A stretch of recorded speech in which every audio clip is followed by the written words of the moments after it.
Welcome to the show that punches you in the face with information. Welcome to the Wolf's Den. My name is Mark Atobry, and I am joined by these fine two gentlemen, our comp prep coaches here at Enterprise Fitness. I'm joined by the ever so lovely, with voice of silk and smooth, Marshall Tan, and the fantastic Liam Fitzgerald. Today we are here to talk about comp prep in all of its glory, from its problems to the time that you get up on stage and get that trophy. Gentlemen, let's talk comp prep.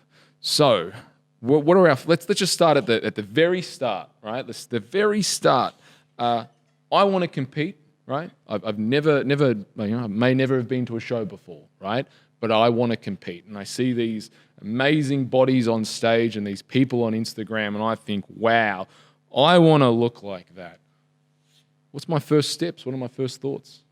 Alrighty, so with our clients, basically we take them through session one, which covers everything nutrition based. Okay, so what we're looking at is client goals, time frame, their body type, their past training and nutritional history, and how compliant they're going to be. Okay, so once we've collected basically all the data on the client, we then take measurements or photos, and then we start basically mapping out their training day, non-training day nutrition to set them up for their goal.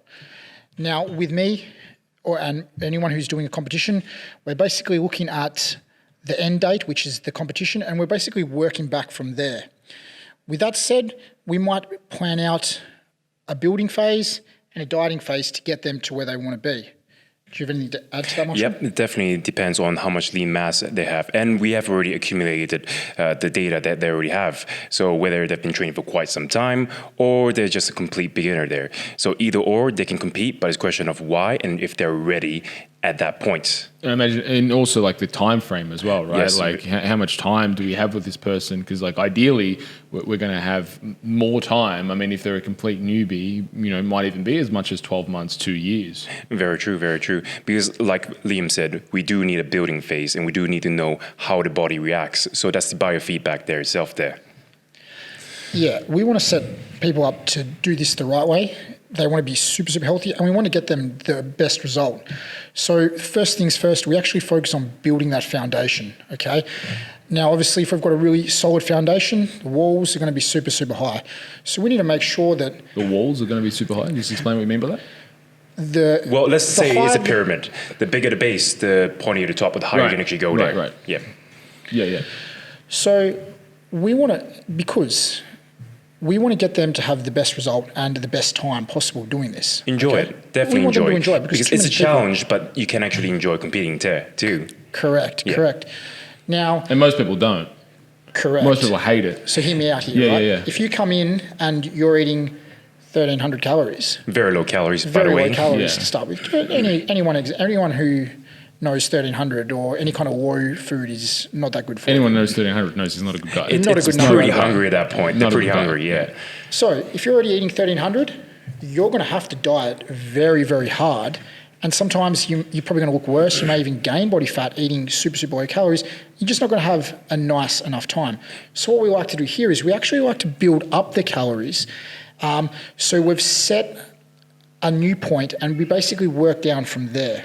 Okay, does that make sense? Exactly. Create a new set point there, because if they've been dieting for 1,300 calories for quite some time there, and if they're not losing body fat, where else do you go? Do you drop more calories? Or do you increase more cardio? Oh yeah, that's just horrendous. That's what so many coaches do. This is the wrong approach. Yeah, and that ends up driving people down into a hole with physical exhaustion and all emotional issues and bad relationships with food. So basically, what I get from you gentlemen is essentially the way we do it is, and what we want people to understand is that we start with sound health practices. That's essentially the base. Then up from that is kind of sound training practices, sound nutrition practices, and that all has to happen and occur before someone considers a competition. Because what you see a lot of the time is people then say, I'm going to get in shape to do a show, where you really want to be in shape, then decide to do a show. And if you've got that base solid, then you can actually have a really good time competing. Whereas most coaches and people, what they do is they see the picture on Instagram, I want to look like that. What's that person just doing? And they jump straight to that. Meanwhile, they've probably, Instagram filter, performance enhancing, butt, implants. Yes. Yeah, that's been all the Very, rage. very common thing these days, by the way. Very common thing. Yeah. I like to actually start off with the hunter-gathered plucked or fish. Mark's explained this to general pop clients a long time, but I actually use it with competitors from the get-go. I actually take them back in time, start them off on Whole foods. Yeah. Basically, or 90% whole foods, and I go building from there. Because if you've just come to me, Marshall, or Mark, or anyone, even though we might have an in-depth food log, and we might have collected a lot of data, we still might have missed things. So it's still good to start off regressed and build from there. You don't want to assume. No, I don't want to shoot anything Never. You because don't want to I don't want shoot. to take chances. This is someone's physique. This is someone's chance of getting a first place. This is someone's health. Exactly. With that being said, though, it's not much of a regression there. It's more of creating that foundation. Not even a step back too forward, like the classic saying itself there. The basics, getting them to eat healthy, nutritious food that actually build and nourish their body. And I believe that that's one of your sayings there. That's part of the base. Though, That is part of the baseline there. So let's just say theoretically, right? And also, just actually before we segue into that, the old model in nutrition that I see a lot of the time is, that the pyramid of nutrition, which is at the bottom, you've got your calories and macronutrients, micronutrients, and then meal timing, supplements, right? I don't like that model because it suggests that one is more important than the other. I like to make it a circle, right? And have those equal parts and not actually do with it for the client in terms of calories and macronutrients, whatever, but rather things that they can focus on, like areas of focus, which are things like sleep, gut health, quality of food, training, lifestyle, stress. These are things that we very much have control over, and each area interacts with the other. And I think this is where our approach to coaching is a lot more encompassing and holistic for a competitor, because too often what we see with competitors is, it's here's the plan, right? Go and do the plan. Do it for 12 weeks, and look, you do the plan for 12 weeks, you will get lean. Yeah, but what happens after, right? Yeah, that's the question. Are they going to put on 5 kilos? Are they constantly going to binge? Are they just going to feel very depressive or not even enjoy the whole experience itself there?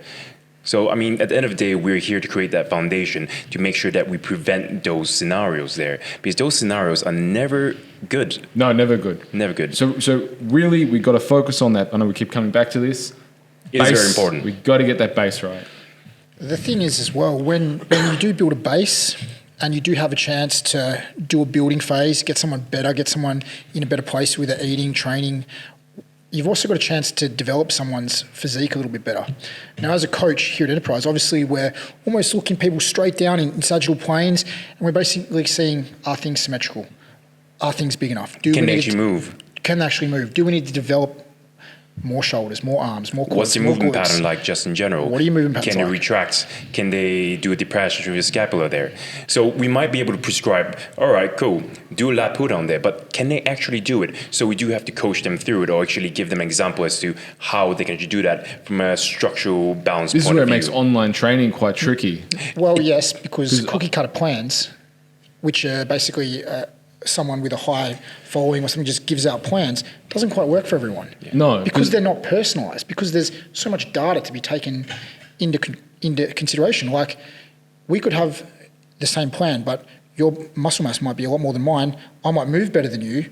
You might need to focus on quads. I might need to focus on back. Exactly. Why are we doing the same plan? We're two very It's different not people. personalised. Yeah, and then when you factor in online on that, I know you guys, you both do online training. You have clients, kind of all over the world doing different things.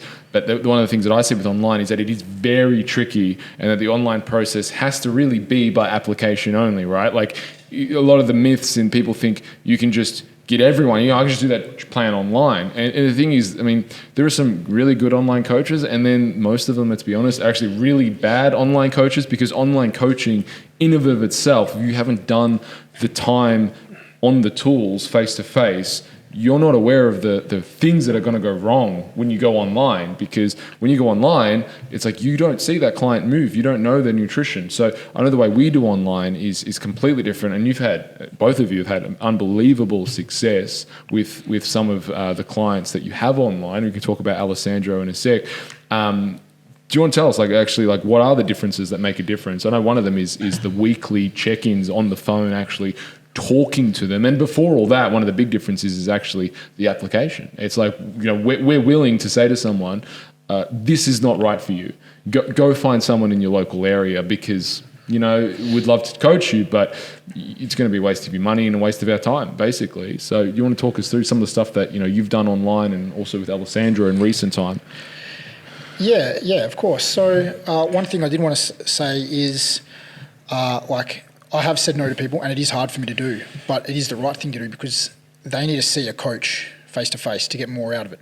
Exactly. Face to face is technically easier because literally you see how they move, you see what they speak, you see every single thing possible there, and that's a very big part of the whole process itself there. So online coaching can be a bit tricky there, but we do have clients sending videos of themselves performing certain exercises there. We do have. I actually ask for videos. Yes. I want them. I want to see. You've got to get into the granular. You've got to get into the granular. You have to see how they move, and that's a very important thing, and that's how we actually program per se, and that's why it's very personalized in that way. I always used to do like photos of their food as well.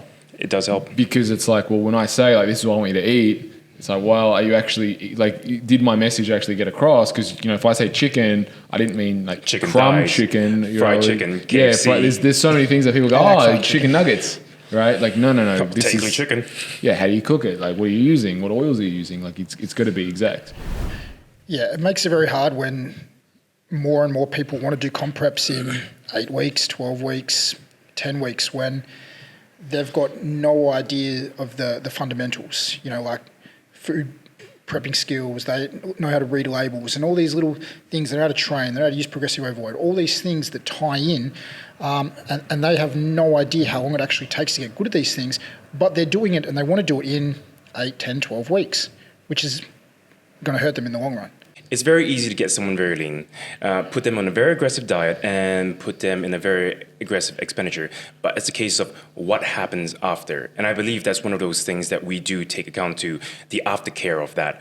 Yes, you might lose 10 kilos. Yes, you might, miraculously look amazing after. But how's your health? What happens after that 12 weeks there? Do you regain the weight there? Or do you have a very healthy relationship with food? Hence, you can actually keep that weight loss and actually feel good, year-round and be the optimal you, especially after comp prep itself there too. So what I'm hearing from you gents is that there's two primary issues with comp prep in the industry, as an industry whole at the moment. One is people see people getting up on stage and they think, I want to do that, and they don't have a realistic time frame of how long things actually take, number one. What was the second one that you guys alluded to? Is just people are being too aggressive with the diets? Is that the second problem? Yes, being uneducated and not knowing, just following a coach's commands or guidelines. Well, that is a real problem because how would someone who hasn't competed before know any different? That's what this podcast is here for. We're here to actually educate the general public who actually wants to compete and let them know that, yes, we can do it in a healthy manner. Yes, we don't need to lose our period for women to actually be stage lean. And we can actually come out of this in a healthy manner, physically as well as mentally. Mentally is a very big underlying thing, which a lot of coaches forget because, all right, cool, we are prescribing food. We are telling them, eat this, eat that there. But people don't realize that that's changing the mentality of the human being too. All right, so let's just switch topics a little bit. Yep. That was my drift sound. Changing gears. So we have the person watching. They want to do the comp first time. They don't know what they don't know. They see the person on Instagram. They've got the abs. They've got the bum, the fake butt implants. They can't tell any different. Most people can't tell with a good filter. They can't tell any different. Where do they begin? Where do they start? Well, I think one of the most important things is as a coach, you have to understand their value, why they're doing these things, and what their current workload is, what their current factors are outside of the gym, like do they have kids? Are they sleeping? All these things take into a big consideration of what a person's going to be able to do in the gym and out the gym. So, and then also on top of that, things like what I do, I might be really compliant. Marshall, we know for a fact, is not compliant. It might take him a little bit longer to get to that result as it would be me, where I'm pretty much a straight shooter. Everyone's different. And that's where a lot of these coaches are doing cookie cutter plans as well. So a plan for everyone. What's a cookie cutter plan for those who haven't heard that term before? A cookie cutter plan is something that I just give to everyone, no matter what. It's not personalized. It's a very generic plan, pre-made, and just sent to every client possible there, just for the, just for ease. But why is it important that we personalize our plans? Because we've got to take into consideration client goals, time frame, their body type, how fat mass, muscle mass, their past training history, eating history, relationship with food, psychology, if whether competing is actually a good idea for them. Sometimes we might take a step back and ask them, all right, are you actually ready for this journey itself there? Because it is a challenge. It is a challenge, and people forget that, since everyone on Instagram is constantly lean or doing competitions, I should definitely do it. So it's good to take a step back and, like Liam said, reassess values and think, all right, is competition for me, or is it a case of just transforming my body, my mind, and eventually going to that stage of competing when they're ready for that challenge? So what's the difference between, would you say, competing and just doing a transformation? Like someone's like, really, look, I want to get myself in shape, because what I see a lot of is like, I want to get myself in shape, and then the next assumption is I'm going to do a show. What are your thoughts on that? Well, doing a show means that you are going probably a little bit leaner than a general transformation.